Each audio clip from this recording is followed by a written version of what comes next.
우리는 그를 유혹의 상징으로 기억한다. 수많은 여인의 이름 사이를 걸어다닌 남자, 사랑을 약속하지 않으면서도 사랑을 믿게 만들었던 남자, 자유를 말했고 속박을 비웃었으며 운명조차 자신의 장난감처럼 다뤘던 인물, 자코모 카사노바. 우리는 그의 매혹을 기억하지만 그의 불안을 기억하진 않는다. 우리는 그의 성공을 이야기하지만 그가 왜 끊임없이 떠나야 했는지는 묻지 않는다.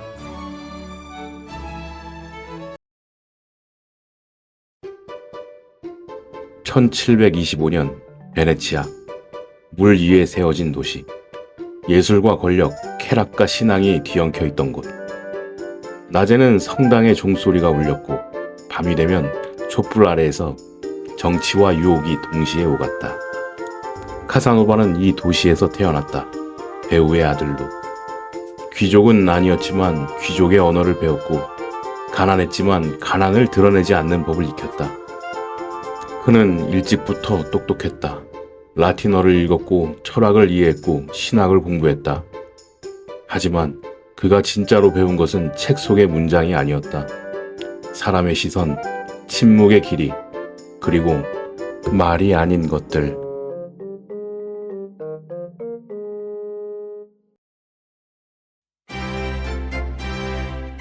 그는 귀족 살롱에 들어섰다. 화려한 드레스, 반짝이는 촛불, 유리잔이 부딪히는 소리. 그곳에는 수많은 남자들이 있었다. 잘생긴 남자도, 돈이 많은 남자도, 권력을 가진 남자도. 그런데 사람들은 카사노바를 기억했다. 그는 과하게 말하지 않았다. 대신 상대가 말하도록 만들었다. 그는 허세를 부리지 않았다. 대신 자신의 지식을 아주 자연스럽게 흘렸다. 그리고 무엇보다 그는 상대를 존중하는 사람처럼 느끼게 만들었다. 그것이 그의 재능이었다.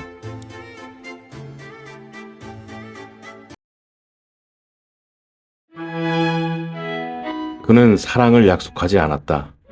대신 순간을 약속했다. 영혼을 말하지 않았다. 대신 지금 이 밤을 이야기했다. 그는 여인을 소유하려 하지 않았다. 대신 그녀가 스스로 선택했다고 느끼게 만들었다. 그래서 사람들은 그를 탓하기가 어려웠다. 그는 도망치지 않았다. 단지 머무르지 않았을 뿐이다.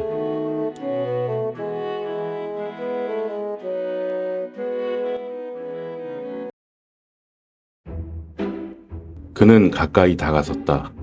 조심스럽지는 않았지만 서두르지도 않았다.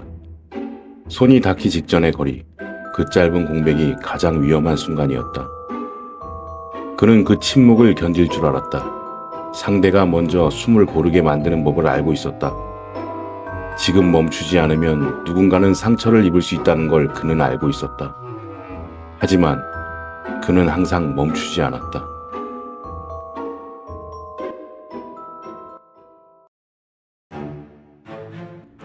그는 떠날 준비를 하면서도 흔적을 남겼다.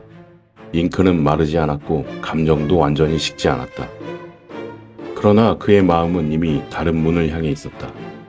그는 사랑을 시작할 때보다 떠날 때 더 침착했다. 사랑은 반복되었고 죄책감은 점점 가벼워졌다. 처음엔 망설였지만 나중엔 습관이 되었다.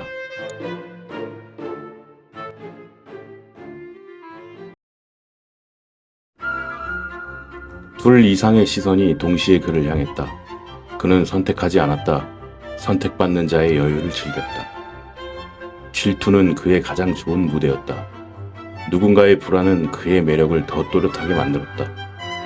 그는 이제 감정을 느끼기보다 감정을 움직이는 사람이 되어가고 있었다. 그것이 위험하다는 사실을 그는 알았지만 멈출 생각은 없었다.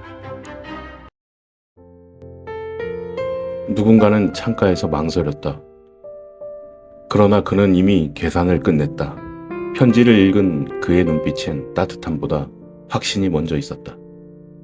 가면이 벗겨지는 순간 진짜 얼굴은 더 선명해졌다.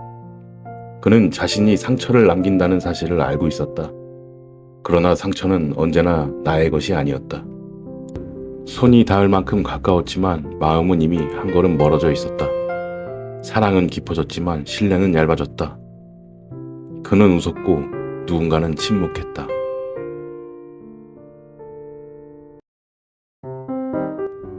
그는 때로는 위험을 찾아간다. 그러나 이미 위험의 냄새를 맡고 있었다. 카드가 뒤집히는 순간 그의 심장은 더 또렷해졌다. 그는 안전한 삶을 원하지 않았다. 그는 흔들리는 순간을 원했다. 안정은 지루했고 긴장은 중독에 가까웠다.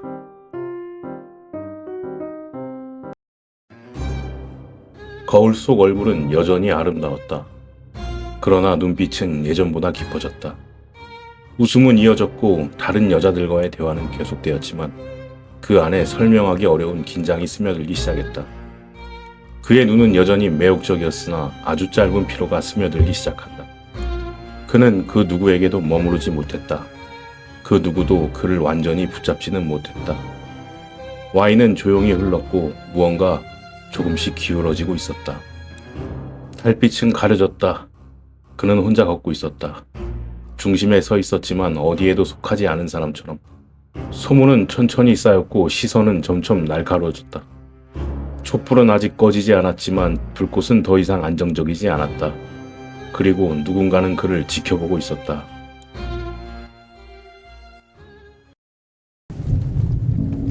그는 결국 판에 앉았다. 촛불은 여전히 타고 있었지만 공기는 달라져 있었다. 손가락 끝에 힘이 들어갔다. 카드 한 장이 오늘의 운명을 바꿀 수도 있었다. 그는 웃고 있었지만 눈빛은 더 이상 가볍지 않았다. 카드가 펼쳐지는 순간 숨소리조차 멈췄다. 차는 거의 비어 있었다. 승리보다 패배가 더 오래 남는 밤이었다. 숫자는 냉정했다. 종이 위에 적힌 금액은 감정 따위는 고려하지 않았다. 그는 처음으로 계산을 하기 시작했다.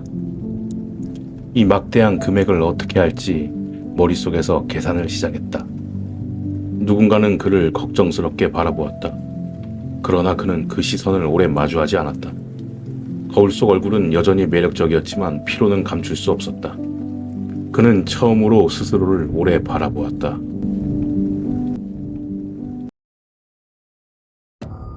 돈을 벌겠다고 말하지 않았다. 대신 가능성을 이야기했다. 금속을 변화시키는 기술, 숨겨진 원리, 아직 세상이 모르는 비밀. 그는 빚을 당장 갚는 대신 시간을 달라고 했다. 자신이 곧 더 큰 가치를 만들어낼 것이라며. 고소와 기호들, 불꽃 위에 올려진 금속. 그는 그것을 확신이라고 불렀지만 사실은 막다른 길에서 붙잡은 마지막 명분에 가까웠다. 그것이 얼마나 터무니없는 일인지 어쩌면 그도 알고 있었을 것이다.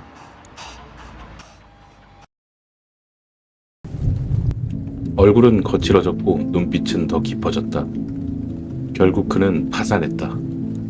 아주 잠깐 눈이 흔들렸다. 빈 지갑은 어떤 말보다도 솔직했다. 그녀는 그를 외면했고 그는 그저 바라볼 뿐이었다. 거리는 분명히 가까웠지만 마음은 멀어져 있었다. 찢어지는 것은 종이만이 아니었다. 약속도, 신뢰도, 그리고 이미지도. 그는 혼자 잔을 들었다. 웃음은 사라졌고 침묵이 더 오래 머물렀다. 촛불은 크게 흔들렸고 그림자는 길게 늘어졌다. 아름다움은 아직 남아 있었지만 이제 그 안엔 불안이 가득했다. 그날 밤 발걸음 소리가 들렸다. 골목을 가르는 군복의 그림자. 문이 열리는 소리는 예고 없이 찾아왔다.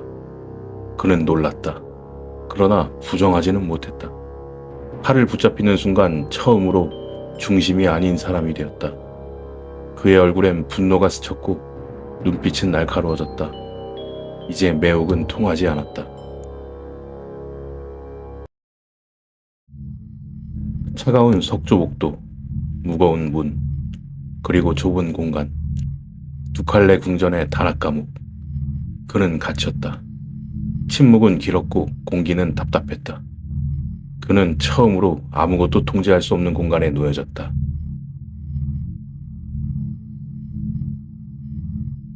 그는 벽을 손으로 긁어보았다. 그건 분노가 아니라 확인이었다.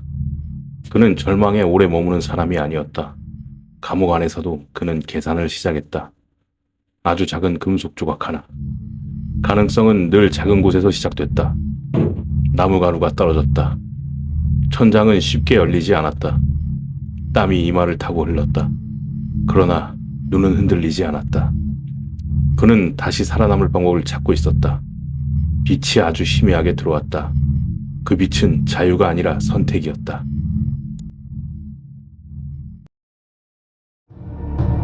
그는 기어 올라왔다. 지붕은 차가웠고 아래는 어두웠다. 한 번의 실수면 끝이었다. 그의 얼굴은 이전과 달라져 있었다. 매혹 대신 생존이 자리 잡고 있었다. 어둠 속을 통과했다. 간수의 눈을 피해. 그림자는 길었고 숨소리는 무거웠다. 손이 떨렸다. 그러나 멈추지 않았다. 문이 열렸다. 그리고 그는 다시 밤속 깊은 곳으로 나왔다.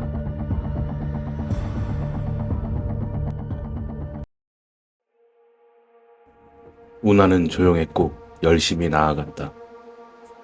그는 숨을 골랐다. 그러나 거울이 있다면 그는 아마 자신을 알아보지 못했을 것이다. 매혹은 옅어졌고 눈빛은 깊어졌다. 비가 내렸다. 그는 혼자 걷기 시작했다. 도시의 불빛은 멀어졌다. 베네치아는 더 이상 그의 무대가 아니었다. 그는 모자를 눌렀었다. 이름은 남았지만 자리는 사라졌다. 감옥은 비어 있었다. 천장엔 구멍이 남아 있었다. 전설은 그 흔적에서 시작되었다. 그리고 촛불은 완전히 꺼졌다. 연기만이 흩날릴 뿐이었다.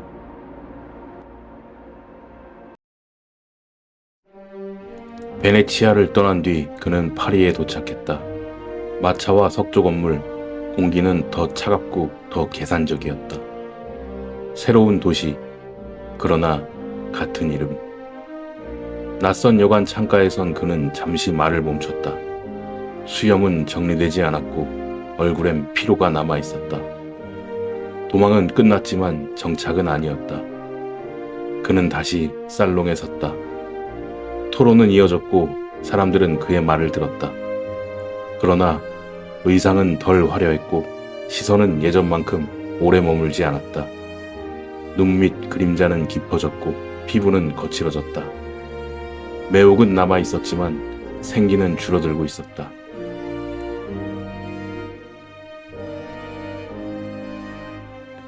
그는 다시 편지를 쓰기 시작했다. 그러나 손은 느려졌고 문장은 길어졌다. 설득은 여전했지만 확신은 줄어들었다. 새로운 얼굴이 그를 바라보았다. 그녀는 빛이 났고 그는 조금 어둡게 서 있었다. 세대는 조용히 바뀌고 있었다. 그는 웃었다. 그러나 눈은 따라웃지 않았다. 표정은 남아 있었지만 감정은 늦게 도착했다. 사람들이 떠난 살롱은 생각보다 넓었다. 남은 것은 와인잔과 조용한 공기뿐이었다.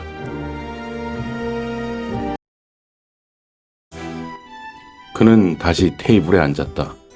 그러나 이번엔 긴장 대신 초조함이 먼저였다. 카드패를 쥔 손이 아주 미세하게 떨렸다.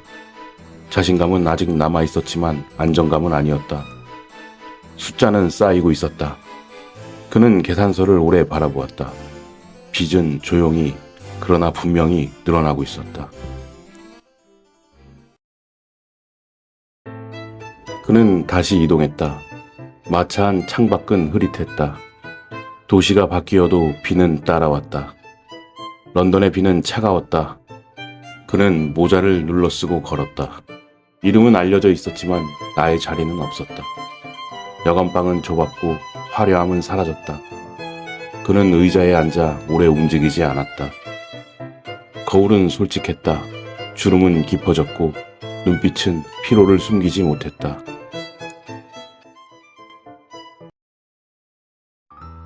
새로운 남자가 중심에 섰다. 웃음은 자연스럽게 그를 향했다. 그는 배경이 되었다. 그리고 그는 조용히 술을 들었다. 소리는 작았고 시선은 아래로 향했다. 답하지 못한 편지들이 책상 위에 쌓였다.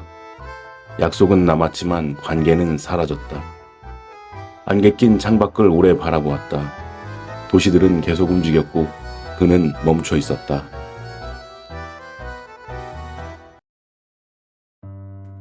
떠난 흔적만 남아있는 침대. 이번에는 그가 떠난 것이 아니었다. 얼굴은 확실히 변해 있었다. 날카로움은 줄었고 무게만 남아있다. 손등의 혈관은 도드라졌고 책장은 천천히 넘어간다. 그는 이야기를 읽었고 자신을 생각했다. 도시들은 빠르게 스쳐 지나간다. 그는 머물지 않았다. 아니, 머물 수가 없었다. 촛불은 작았다. 불꽃은 약했고 방은 조용했다. 넓은 방 안에서 그는 매우 작아 보였다.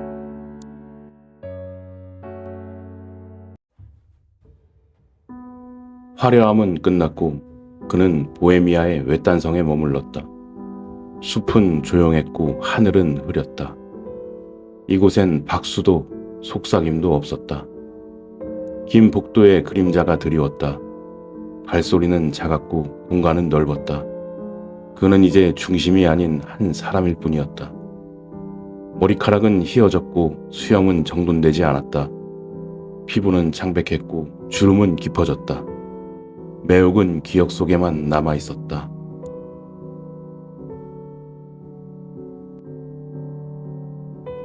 그는 책상 앞에 앉았다. 기펜을 들었지만 한참을 멈춰 있었다. 잉크는 번졌고 손등엔 세월이 고스란히 남아 있었다. 이제 그가 할 수 있는 일은 단 하나, 기록하는 것이었다.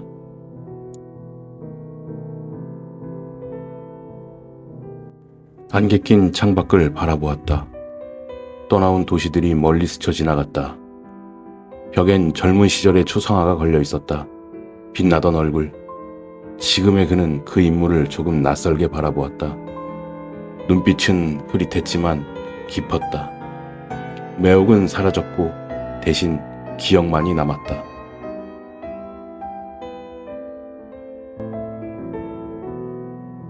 식탁은 단촐했다. 화려한 연회 대신 조용한 식사. 그는 말없이 앉아 있었다.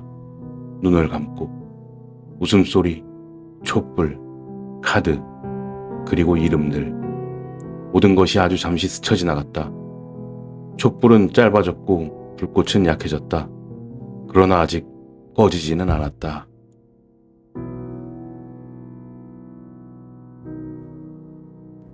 그는 한없이 작아져 있었으며 책들 사이에 앉아 있었다.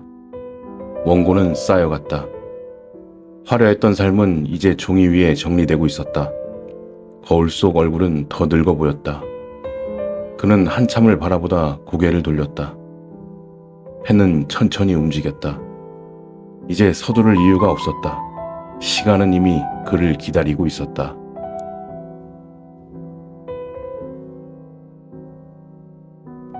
창문에 비친 얼굴은 흐릿했다. 그리고 잠시 베네치아의 운하가 겹쳐 보였다. 그곳엔 젊은 카사노바가 서 있었다. 눈물은 없었다. 후회도 변명도 없었다. 다만 조용한 인정이 있었다. 더 이상 입지 않는 의상은 의자 위에 놓여 있었다. 그의 역할은 끝났다. 방은 조용했고 침대는 정돈되어 있었다. 그 누구도 기다리지 않았다. 그는 천천히 펜을 내려놓았다. 책이 덮였다. 이야기는 끝났고 기록은 남았다. 창밖에 눈이 내렸다. 차갑고 조용하게. 불꽃이 흔들렸다. 그리고 마침내 꺼졌다. 연기만이 잠시 남았다. 어둠 속에서 그의 실루엣은 점점 묻혀갔다. 남은 것은 빈 책상과 기펜뿐. 베네치아의 운하는 여전히 흐르고 있었다. 그러나 화려함은 사라졌다. 기억만 남아있다.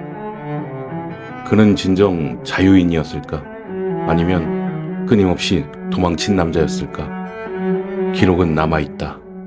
해석은 이제 우리의 몫이다.